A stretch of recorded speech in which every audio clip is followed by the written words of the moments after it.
بسم الله الرحمن الرحيم. بسم الله الرحمن الرحيم. السلام عليكم ورحمة الله وبركاته.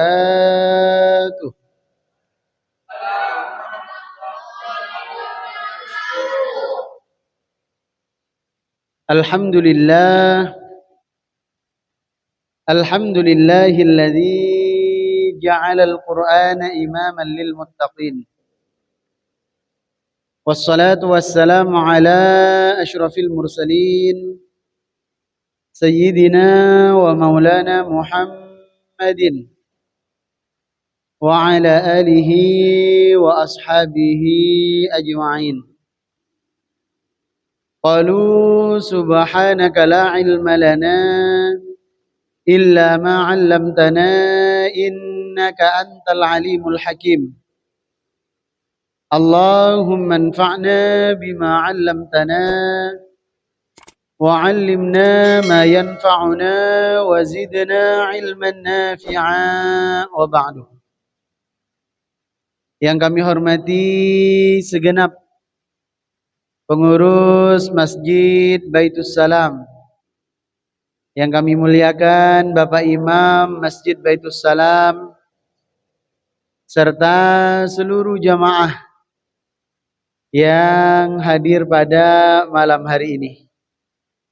Bersyukur kita kepada Allah dengan sama-sama kita mengucapkan Alhamdulillahi Rabbil Alamin atas segala nikmat yang telah Allah karuniakan kepada kita. Bersalawat kepada Rasulullah dengan sama-sama kita mengucapkan Allahumma salli ala Sayyidina Muhammad wa ala ali Sayyidina Muhammad. Jamaah yang dimuliakan oleh Allah Subhanahu wa ta'ala, pada malam hari ini kita kembali melanjutkan kajian tafsir Al-Quran, di mana di pertemuan sebelumnya kita sudah membahas beberapa ayat dari surah Al-Ma'un. Ara'aital ladzi yukadzibu biddin. Ayat ini bercerita tentang Allah menunjukkan kepada kita siapa para pendusta agama itu. Siapa yang mengaku beragama padahal dia dusta dalam pengakuannya.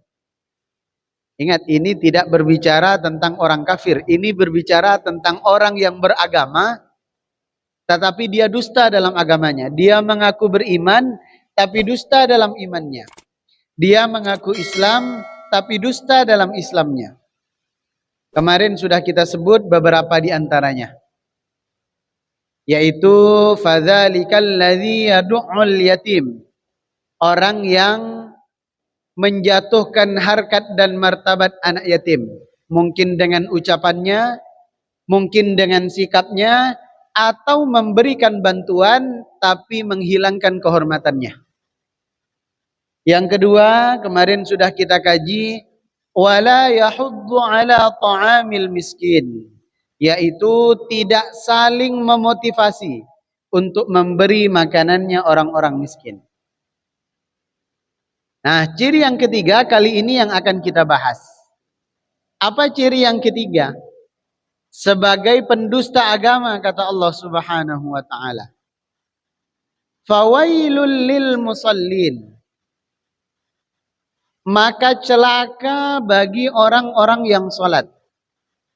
Allah bukan hanya mengatakan celaka, tapi dalam mengungkapkan celaka Allah menggunakan kata wail.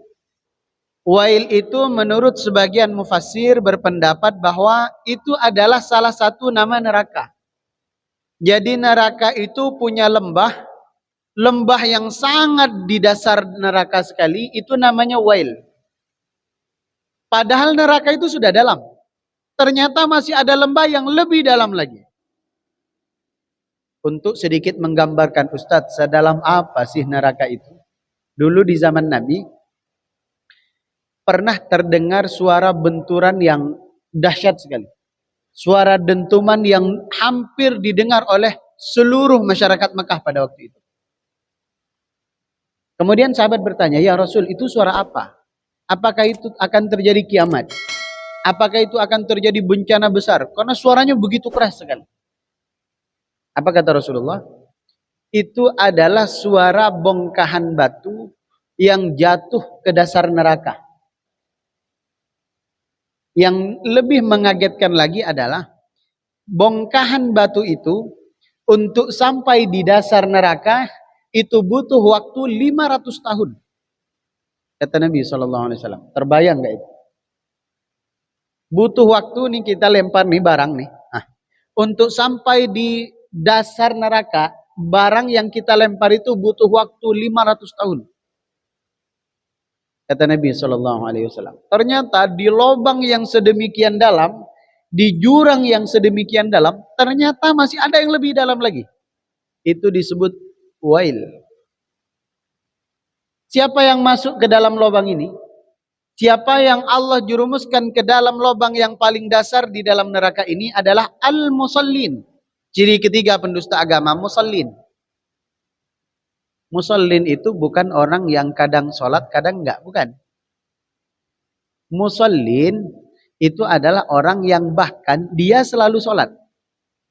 Zuhur dia sholat, asar dia sholat, maghrib dia sholat, isya dia sholat, subuh dia sholat. Tapi tergolong pendusta agama. Wajar kalau misalnya Allah mengatakan pendusta agama adalah orang yang kadang sholat, kadang enggak. Nah itu wajar. Orang yang sholat tapi bolong-bolong sholatnya, nah itu wajar. Tapi dalam ayat ini justru Allah menyebut ciri pendusta agama yang ketiga adalah bahkan orang yang rajin sholat. Orang yang sering melakukan sholat. Lalu kenapa orang-orang yang sholat kok masih masuk neraka? Orang yang sholat kok masih celaka? Maka kalau kita stop kajiannya sampai di sini, maka yang mendengar kajian ini dan dia tidak sholat, dia merasa beruntung. Masuk neraka lah orang-orang yang rajin sholat. Dia ngelus dada, alhamdulillah saya nggak masuk neraka. Kenapa? Nggak sholat. Maka mengkaji ayat itu nggak boleh sepotong-sepotong. Saya sering kali mendapatkan pertanyaan dari jamaah yang dia menafsirkan potongan ayat dan hanya ayat itu saja, tidak dikaitkan dengan ayat-ayat yang lain. Maka sama dengan ayat ini, kalau kita potong maka setiap orang yang celaka, termasuk kita hari ini celaka. Setiap orang yang sholat celaka.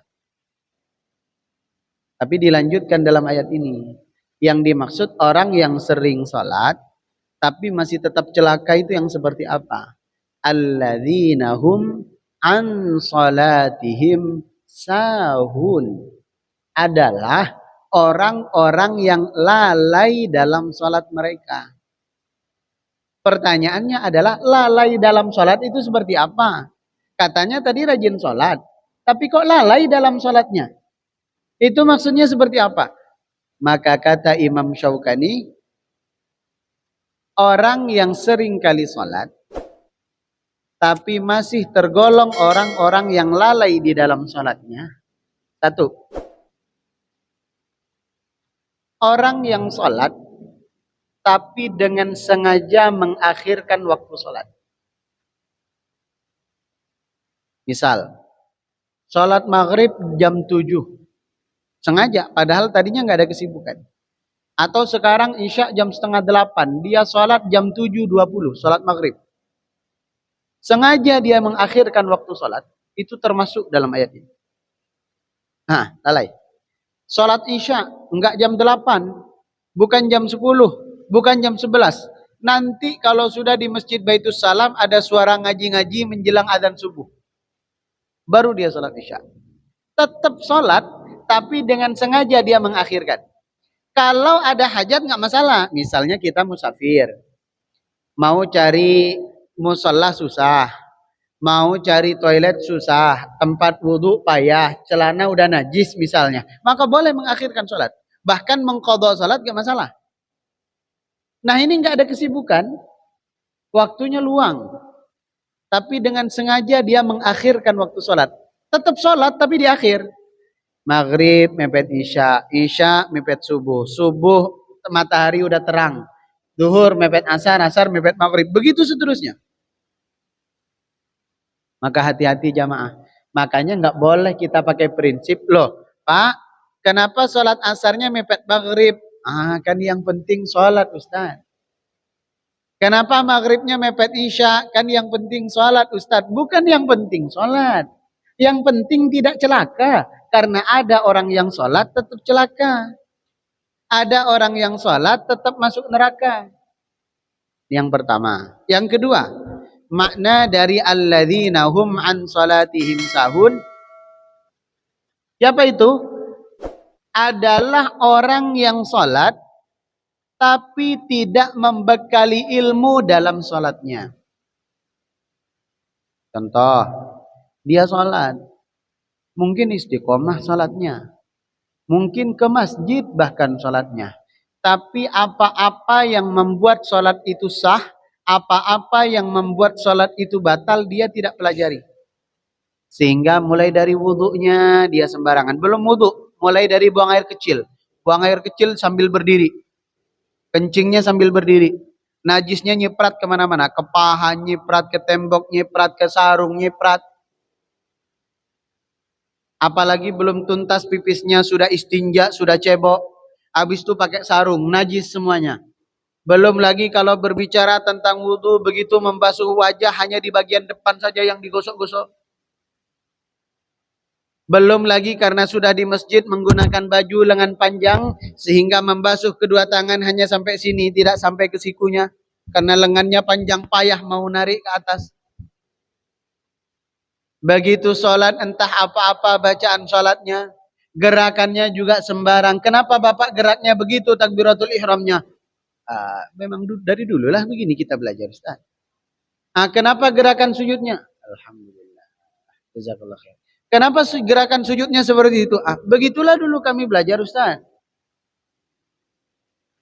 Belum lagi apa yang membatalkan sholat dia tidak sadar sehingga sholat ada saja yang dibetulkan. Selesai betulkan peci, jerawatnya dipijit. Setelah selesai jerawatnya, pantatnya gatal. Padahal 3 kali gerakan secara berturut-turut itu membatalkan sholat. Belum lagi sebelum berangkat ke masjid, istrinya salihah. Kita sudah berwudu. Ma, papa ke masjid dulu. Ya, salam. Batal wudunya. Dalam mazhab Syafi'i batal. Nah, maka kata Imam Syaukani, ada orang-orang yang semangat sebenarnya sholatnya. Tapi tidak membekali sholat itu dengan ilmu yang cukup. Sehingga sholatnya sia-sia. Yang ketiga kata Imam Syaukani, orang yang lalai dalam sholat adalah orang yang sholat tapi tidak berusaha untuk khusyuk. Sholat dia tapi nggak berusaha. Khusyuk atau tidak itu urusan belakang. Karena khusyuk itu bukan perkara mudah. Kadang rokaat pertama kita khusyuk, rokaat kedua bubar khusyuknya. Kadang saat berdiri khusyuk, saat ruku hilang khusyuknya. Tapi setidaknya kita sudah berusaha agar selamat dari ciri-ciri orang yang lalai dalam sholat. Kalau sedari awal memang tidak niat khusyuk dalam sholat, itulah termasuk orang-orang yang lalai dalam sholat. Kenapa? Memang tidak berusaha untuk khusyuk. Makanya dulu pernah kita sebutkan, ada nasihat orang tua kita yang sepertinya benar tapi itu salah fatal. Kalau lupa letak sesuatu, dulu pernah kita kaji kan, kalau lupa letak sesuatu, sholat 2 rakaat. Dulu saya berpikir, wah, keutamaan sholat luar biasa ya. Fadilah sholat luar biasa ya. Bahkan barang yang hilang aja bisa ketemu. Dulu saya pikir itu keutamaan sholat. Setelah saya belajar, ternyata itu menunjukkan betapa tidak khusyuknya kita dalam sholat. Sampai barang yang hilang aja bisa ketemu. Nampak dari awal memang tidak ada niat untuk khusyuk dalam sholat. Allahu Akbar. Gimana lah kunci motor itu, perasaan tadi ditahan Allahu Akbar. Tapi dikocek. Nggak ada. Sami Allahu liman hamid. Apa jangan-jangan nempel di motor? Enggak ada itu. Sami Allah liman hamidah. Setelah assalamualaikum warahmatullahi. Ya Allah, rupanya dilaci. Alhamdulillah niku utamaan sholat. Saya dulu berpikirnya begitu. Sehingga saya sering mengamalkan dulu. Itulah bodohnya. Gara-gara dengar nasihat itu, entah dari mana saya mendengar nasihat itu. Saya amalkan, memang mujarab. Ternyata setelah kesini kita semakin belajar, itu menunjukkan betapa tidak khusyuknya kita dalam sholat. Maka hati-hati. Berusaha untuk khusyuk. Bahwa nanti khusyuk seterusnya, alhamdulillah. Khusyuknya kadang khusyuk, kadang enggak. Kadang khusyuk, kadang enggak. Setidaknya kita udah berusaha. Dan khusyuk itu jamaah. Nah ini perlu digaris bawah. Khusyuk itu bukan berarti kita sholat enggak ingat apa-apa loh ya. Langsung hilang kesadaran gitu begitu sholat. Enggak khusyuk enggak begitu. Khusyuk di dalam sholat itu merasa diri hina dan rendah di hadapan Allah serta menghayati setiap gerakan dan bacaan-bacaan sholat. Itu khusyuk. Sementara ada suara-suara tetap dengar, apakah itu khusyuk Ustaz? Itu khusyuk. Kalau ada angin kipas, angin AC tetap terasa di badan, kita juga merasakan sejuk. Apakah itu tanda khusyuk? Itu tanda khusyuk. Pernah dengar? Nabi itu sholat, tapi sholatnya cepat sekali. Nabi itu kalau sholat, apalagi jadi imam, itu sholatnya tumakninah pelan. Tapi pernah suatu ketika Nabi itu cepat sholatnya. Hampir tidak ada tumakninah. Kemudian sahabat ini kebingungan, ini kenapa Nabi kok sholatnya cepat? Kemudian setelah salam, ada seorang sahabat yang memberanikan diri tanya kepada Nabi, ya Rasul, kami merasa ini, bahwa sholat yang engkau lakukan tadi tidak seperti biasanya. Terkesan tergesa-gesa. Ada apa gerangan?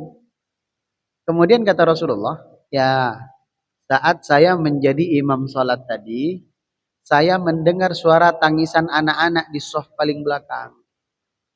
Sehingga saya harus mempercepat sholat saya. Kenapa?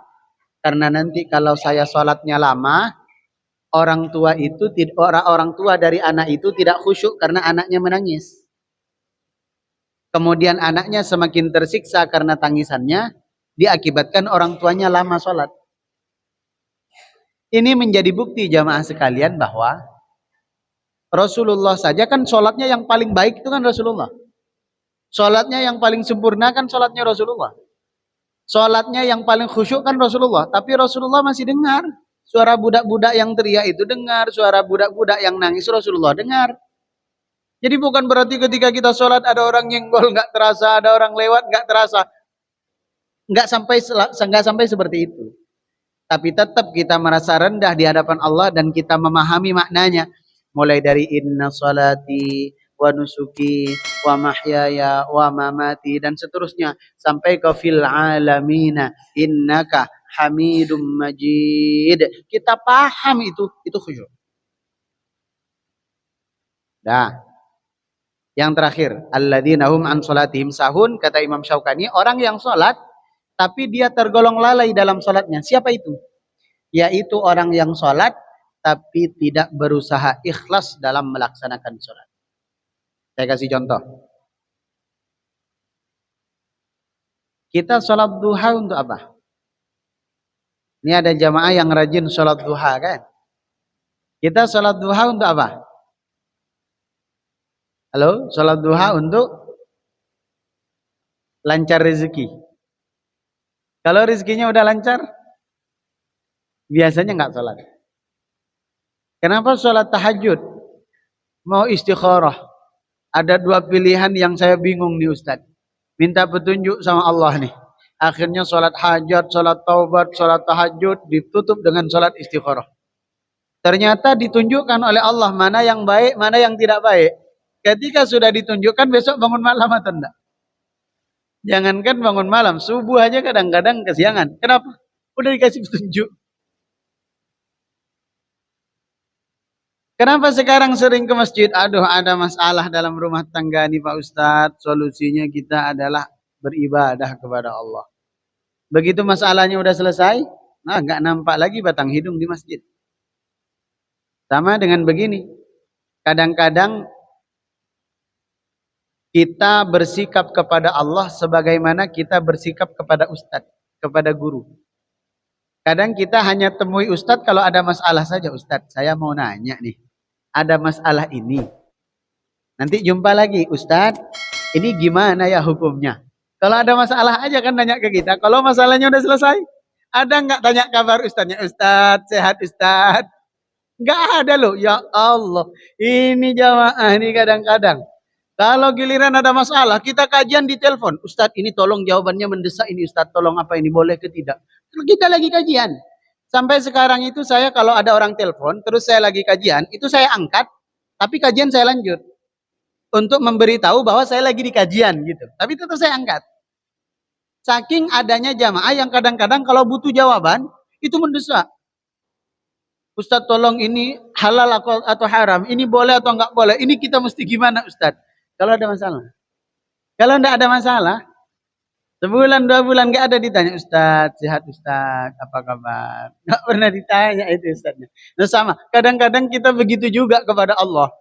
Kalau lagi ada masalah, Masya Allah, doa apa yang enggak dibaca? Semua dibaca. Ibadah apa yang enggak dilakukan? Semuanya dilakukan. Tapi kalau masalahnya udah selesai, ibadahnya pun selesai juga. Ketika masalahnya selesai, doanya pun selesai juga. Sehingga nggak heran, kadang-kadang setiap waktu Allah mendatangkan kepada kita masalah supaya kita terus beribadah. Karena kalau masalahnya selesai, ibadahnya juga udah selesai. Salah Allah atau salah kita? Salah kita. Orang ibadah pas susah doa. Jamaah yang dimuliakan oleh Allah. Lanjutan berikutnya. Ciri ketiga sudah dari pendusta agama, sekarang ciri keempat. Alladzina hum yura'un. Orang-orang yang yura'un. Yura'un itu berasal dari kata ro'a yara ru'yah yang artinya melihat. Yura'un adalah orang yang beramal soleh, orang yang melakukan kebaikan, tapi tujuannya ingin dilihat. Entah ingin dilihat di depan mata atau sengaja kita ceritakan itu di hadapan orang lain. Itu namanya yura'un. Bahasa kitanya riya. Misal, kalau lagi ada acara ramai, disaksikan orang banyak, kadang-kadang kita di masjid nih sholatnya lama, betul. Yang kadang-kadang kita masukkan ke kota infak nih semangat, betul. Tapi kalau nggak ada yang menyaksikan masuk kota infak tidak, sholatnya terburu-buru. Nah ini tanda sebenarnya. Bahwa kita melakukan kebaikan tujuannya bukan ingin dilihat Allah, tapi ingin dilihat oleh manusia. Itu definisi riya. Atau misal kalau kita berkumpul semacam ini, atau ada banyak orang di situ, seakan-akan kita orang yang baik, orang yang kalem, orang yang santun, orang yang taat. Setiap sebentar-sebentar mengucap Masya Allah Ustaz. Setiap sebentar-sebentar Subhanallah. Tapi kalau lagi bawa mobil sendiri, sempat ada orang terobos lampu merah, kata apa yang nggak keluar. Ada orang sen kiri belok kanan, umpatan cacian makian keluar. Tapi kalau sama orang banyak, Masya Allah Ustaz, Alhamdulillah. Waduh, kalimatnya itu indah sekali. Nah ini bermasalah, ini pendusta agama. Nah, termasuk diantaranya orang yang melakukan kebaikan-kebaikan dengan tujuan yang sekarang lagi rame nih. Misalnya, saya ngasih karpet ke masjid, tapi tolong ya, saya nomor 3. Nanti tanggal 14 jangan lupa coblos yang ada pecinya, misalnya itu masuk yura'un itu. Sebab seandainya nggak mencalonkan, datang nggak ke masjid? Nyumbang fasum nggak seandainya nggak mencalonkan? Kan enggak, tuh boro-boro. Sampai kadang-kadang kita ditodong. Kalau dulu masih pelan-pelan, ayolah Ustadz kumpulkan jamaah untuk pilih kami. Sekarang lebih kasar lagi. Ustadz tolong kumpulkan KTP. Nah, udah barbar sekali sekarang. Masya Allah, ini hati-hati. Nggak apa-apa. Tapi berpahala atau enggak, masalahnya itu. Jangan sampai udah capek, keluar banyak modal, pahala nggak ada, nggak terpilih pula. Udah. Langsung masuk ke Nongsa itu, rumah sakit jiwa itu. Udah gila. Nah itu yang menjadi masalah jamaah sekalian. Maka kalau ibadah kita, amal soleh kita sama, antara dilihat oleh orang dengan tidak dilihat oleh orang, sholatnya sama, puasanya sama, takwanya sama, solihnya sama, akhlaknya sama. Dilihat atau tidak dilihat oleh orang, itu berarti kita terbebas dari pendusta agama. Tapi kalau berbeda, hati-hati. Itu masuk alladzina hum yura'un.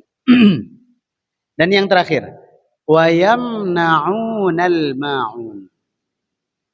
Apa itu? Orang yang melarang untuk orang lain memberi. Maksudnya itu begini. Ada orang ke rumah kita meminta-minta. Bukan hak kita untuk menilai orang itu seperti apa. Oh, paling itu untuk maksiat Ustaz. Paling itu cuma pura-pura. Bukan tugas kita. Kalau mau memberi, beri. Kalau tak memberi, diam.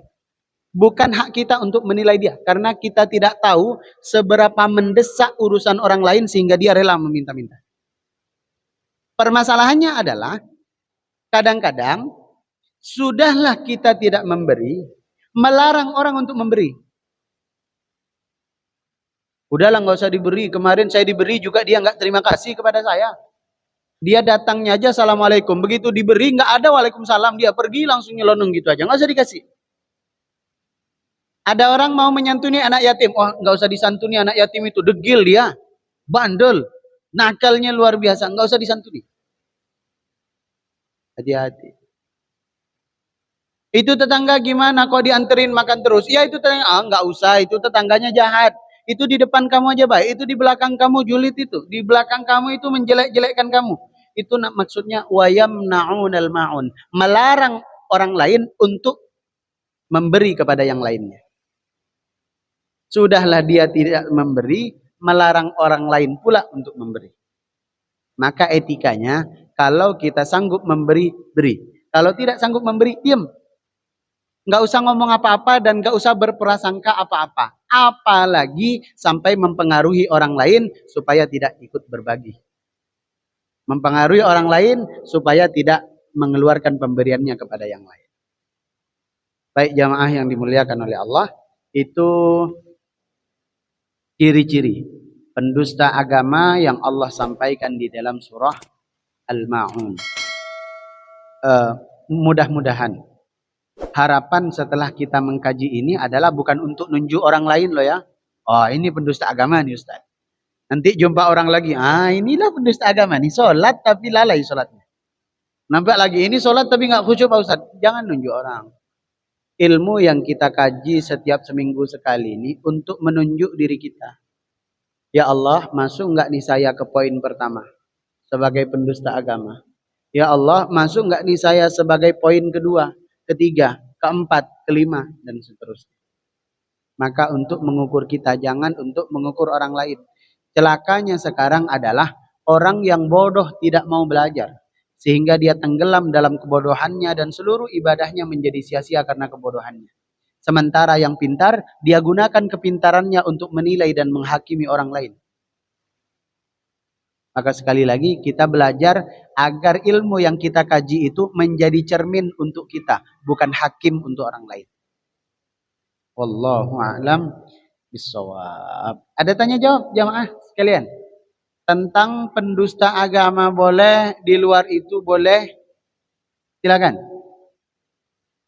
Assalamualaikum warahmatullahi wabarakatuh. Waalaikumsalam warahmatullahi wabarakatuh. Ini di luar tema Ustaz. Kalau kita masbuk, ya kan? Kita takbiratul ihram kan? Itu apakah kita bersedekap dulu atau kita langsung ngikut imam? Imam lagi rukuk. Itu ya Ustaz. Oh, berarti ini posisinya kita masbuk sementara imam dan makmum lainnya sedang ruku. Kita takbiratul ihram, ya. Namun apakah setelah takbiratul ihram langsung tangan ke posisi ruku? Atau dilipat dulu? Maka dilipat dulu.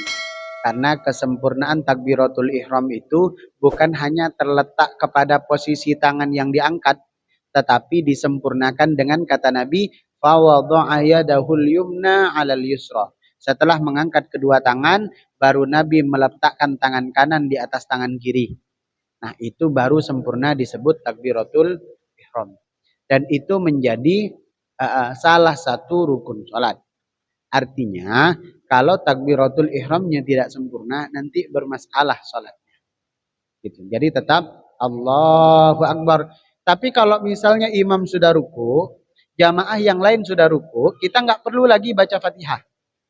Apalagi baca doa iftitah, udah keburu iktidal. Nanti kalau jamaah imam dan jamaah lain keburu iktidal, nanti kita ketinggalan satu rakaat. Jadi langsung kita kejar Allahu Akbar, langsung ruku. Allahu Akbar. Selagi ruku kita bersamaan dengan ruku imam, terhitung satu rakaat. Tapi kalau kita ketinggalan ruku, maka kita ketinggalan satu rakaat. Wallahu a'lam bishawab. Ada lagi? Silakan. Orang makmumnya masbuk itu terhitung satu rakaat pada saat imam sudah dari ruku berdiri tegak, apa kita ruku imam baru mau tegak, apa itu masuk satu rakaat gitu. Padahal kita nggak bareng imam rukunya, imam baru mau tegak kita baru ruku gitu. Kalau kita baru mau ruku sementara imam dan makmum lainnya sudah tegak, kita ketinggalan satu rakaat. Sama, itu juga kan kita baru mau ruku, mereka sudah berdiri toh? Iya, intinya gini, biar nggak bingung Pak. Ketika kita bersamaan dengan rukuknya imam, baik bersamaan di awal atau kita kebagian beberapa detik di akhir, yang penting masih di posisi ruku. Jadi imam nih, ini imam, posisi ruku. Kemudian kita ngejar Allahu Akbar, kita baru gini, terus imam begini, itu kita nggak ketinggalan. Tapi kalau begini, ini ruku ya, kita di belakang nih, Allah, itu sudah ketinggalan satu rakaat. Makanya tadi solusinya, kalau misalnya betul-betul sekiranya nggak terkejar, ini ruku udah lumayan lama nih, maka nggak perlu lagi baca doa iftitah, nggak perlu lagi baca suratul Fatihah, langsung Allahu Akbar, Allahu Akbar. Percepat gerakannya. Tapi kalau misalnya kasusnya seperti tadi, sudah Allahu Akbar, atau Allah, ini agak lemot nih, ini agak pelan nih, slow motion. Sementara kita agak cepat nih, tapi ini udah berdiri, maka tetap ketinggalan satu rakaat. Tapi, aduh Ustadz, berarti kita hilanglah satu rakaat, harus nambahlah nanti di penghujung sholat. Niat tergesa-gesanya kita dari rumah untuk sholat berjamaah, itu bil pahalanya udah terus muter. Bil pahalanya udah tetap terus jalan. Gitu. Ya memang berbeda dengan yang di shaf pertama. Apalagi di Masjid Arira. Bukan hanya berbeda pahalanya antara shaf pertama, shaf kedua, shaf ketiga. Di Masjid Arira itu gampang. Orang yang berada di shaf pertama, bukan hanya jamaahnya saja yang dapat pahala banyak. Tetapi dipastikan keningnya tidak sakit kalau sujud. Karena karpet masih empuk di shaf pertama. Belakang imam. Tapi agak ke samping sana, sudah mulai keras. Kalau ke bagian shaf kedua, udahlah. Emang sakit kita, cepat nih hitam jidat ini.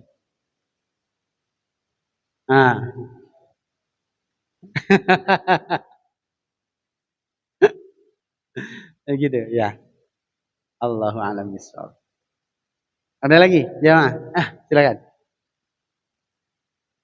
Apakah bisa memutuskan sab diri di sab-sab?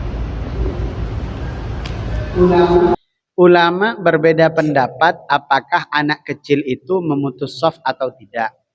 Kalau saya pribadi lebih sepakat anak kecil itu lebih condong kepada pendapat yang menyebut kalau anak kecil itu memutus shaf yang belum baligh. Tapi bukan karena balighnya, melainkan karena khitannya. Anak kecil yang belum dikhitan itu secara kaidah fikih masih ada najis di ujung. Di helm yang belum dilepas itu masih ada najis.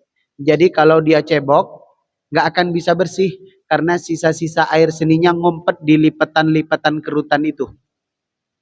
Nah, itu yang menyebabkan sebagian ulama mengatakan anak kecil itu memutus shaf. Jadi bukan hanya karena kecilnya, tetapi karena khitannya. Tetapi kalau misalnya ada yang mengatakan tidak putus shaf, Pak Ustadz, silahkan. Nggak masalah. Yang penting anaknya dikondisikan. Atau tidak langsung berada di belakang imam. Ini imam, ini di sini. Itu nggak boleh. Karena kenapa? Nanti ketika imam batal, maka di belakang imam ini bertanggung jawab. Kalau di belakang imam ini budak-budak, gimana nanti dia mau gantikan imam? Makanya dulu saya pernah berantem itu, Pak. Ada jamaah yang ngeyel. Saya imam sholat, kemudian saya biasa ngadep ke belakang, lurus dan rapatkan shaf. Nah, ada jamaah yang gandeng anaknya. Pas di belakang saya, anak itu. Kemudian saya bilang, Pak, anaknya di belakang saja, nggak apa-apa. Toh anak-anak kecil di sini tertib. Terus beliau nggak jawab, cuma anaknya didempet gitu. Pak, ini di belakang imam. Kalau saya batal, nanti masa iya anak kecil itu yang mau gantikan saya? Saya nggak membahas putus shaf atau enggak. Saya mengatakan ini di belakang imam. Kemudian tutup dia. Atau kalau enggak begini aja, bapak yang jadi imam biar saya gantikan posisi di belakang bapak pas. Supaya nanti kalau bapak batal, barulah ke belakang anaknya. Wallahu a'lam bishawab. Cuma memang resikonya kalau anak kecil digabung softnya sama anak kecil, harus ada security ekstra. Makanya saya salut kepada jamaah-jamaah yang memilih masbuk demi menjaga keamanan anak-anak kita. Itu pahalanya itu luar biasa. Pahala menjaga ketenangan dalam sholat itu luar biasa. Meskipun kadang-kadang ketika beliau rakaat terakhir mau ngejar, waduh itu sudah mulai sibuk tuh. Tak apa-apa, kita doakan mudah-mudahan solih-solih semuanya. Ada lagi? Cukup? Baik, kalau sudah tidak ada, kami izin biasa jamaah. Kita ada kajian lagi di Masjid Nurul Huda di Perumahan Putri Hijau. Kami izin tidak bisa ikut sholat isya bersama-sama. Kita tutup majelis ini dengan kita membaca doa kafaratul majelis. Subhanakallahumma wa bihamdika asyhadu an la ilaha illa anta astaghfiruka wa atubu ilaik. Kurang dan lebih mohon maaf. Assalamualaikum warahmatullahi wabarakatuh. Waalaikumsalam warahmatullahi wabarakatuh.